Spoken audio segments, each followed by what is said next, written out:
Magandang araw mga kaibigan. Bigyan natin ngayon ng reaction opinion itong latest post ni Senator Amy Marcos 1 hour ago.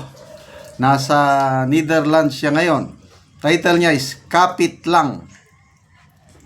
Meron siyang picture ni pinakita. Silang dalawa ni Attorney Kaufman.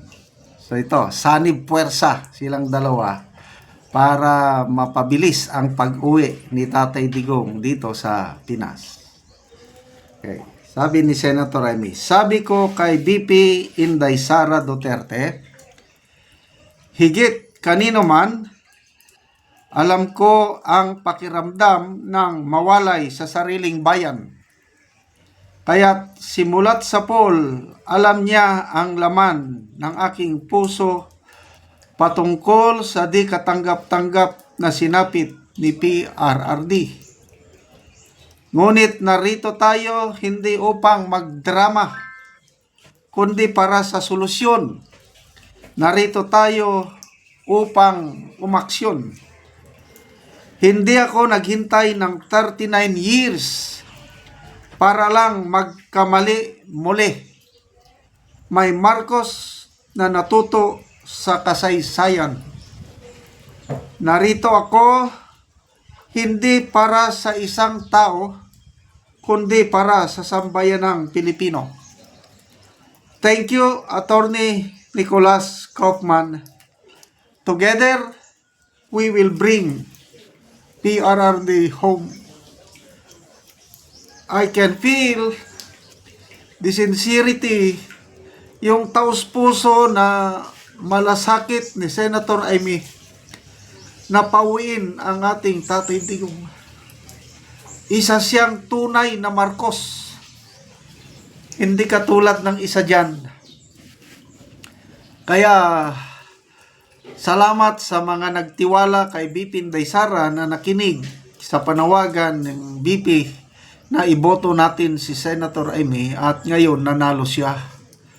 At dito natin mapapatunayan na hindi nagkamali si VP Sara sa pag-endorse kay Senator Amy dahil ako naniniwala ko maraming magagawa si Senator Amy hindi lang dito sa pagpabalik kay Tatay Digong sa Pilipinas, hindi lang sa pagkapanalo ni VP Sara sa 2028 kundi para sa kabutihan ng buong bayan.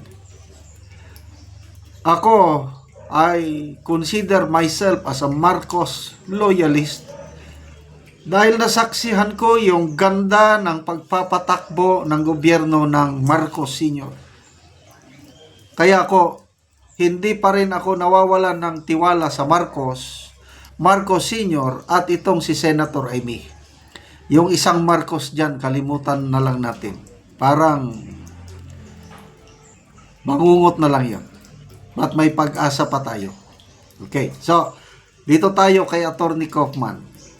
May nabasa akong post, sinasabi niya na it's a big possibility na makakauwi as soon as possible si PRRD. May pag-asa at naniniwala ko sa kanya. It takes huge diplomatic effort. Ako, naniniwala ako dyan na yung sinasabi na hanggang habang buhay na daw siyang makulong dyan at dyan na siya bawi. No way. Makakawi ang ating Tatay Digong. Dahil ang jurisdiction ng ICC wala na talaga.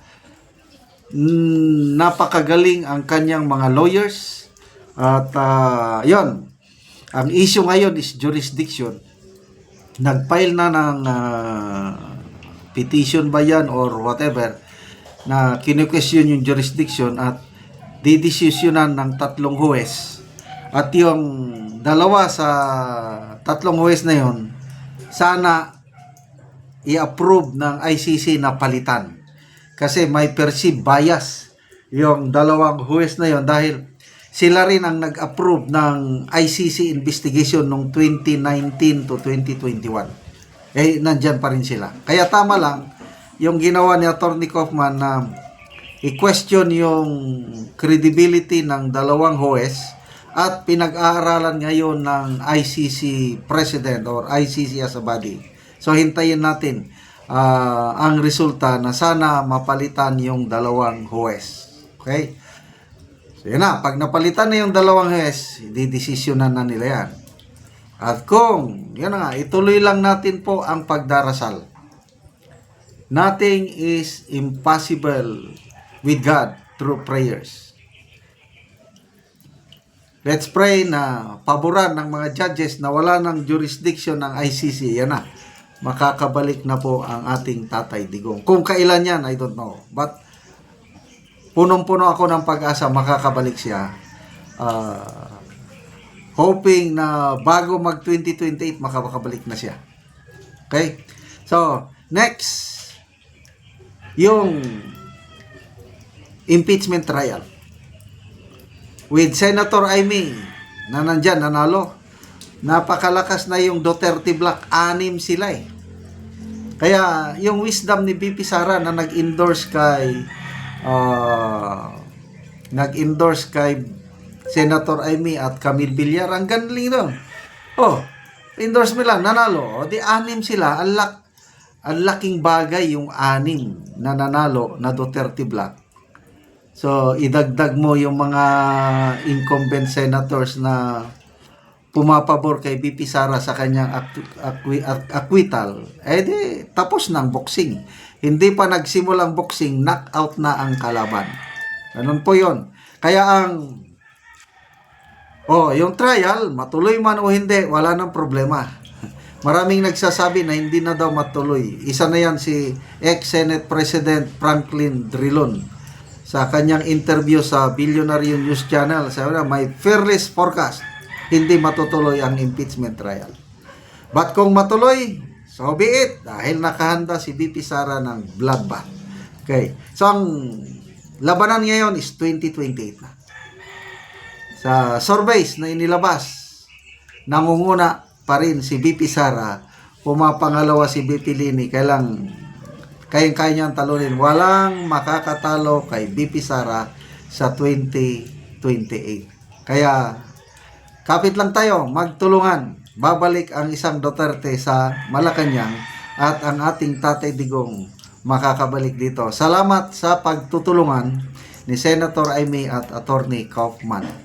Okay, mga kaibigan, salamat sa pagsubaybay nyo sa ating channel. Nakakatulong kayo ng maigi sa tribong Talandig dahil ang sweldo po natin is pantulong sa tribo. Sa ngayon, namimigay tayo ng livelihood assistance, nagpapatanim ng saging lakatan. Panoorin nyo ang video na ito. Anak ko sa saging lakatan ni Manoy Boy. Og mo ni ang una niyang tanom nga saging lakatan. Og ako silang bisitaon. Mayong buntag, Manoy! Oh. Pila ni kapunuan ang una nimong tanom, Manoy? 20. 20 ni. 20. So mga dagko na gyud. Hapit na gyud mangunod.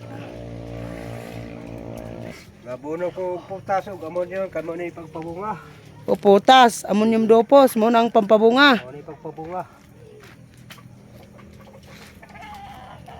O kuan gyud, mga dagko na gyud ug hapit na gyud ni mangunod ang saging ni Manoy. Putas complete ug upos. Ang akong abono aron na dali siya mangunod. Oo. Oo. Sige na. Ikaduha na ako tanom. Muna ikaduhan nimo, Manoy, so mga dagko na. Dagko na. Putas gyapon ang abono ani ni Manoy. Og ammonium dopos. Upos. Mga dagko na gyud ang saging ni Manoy. Mga dumalaga na gyud. Mga gara.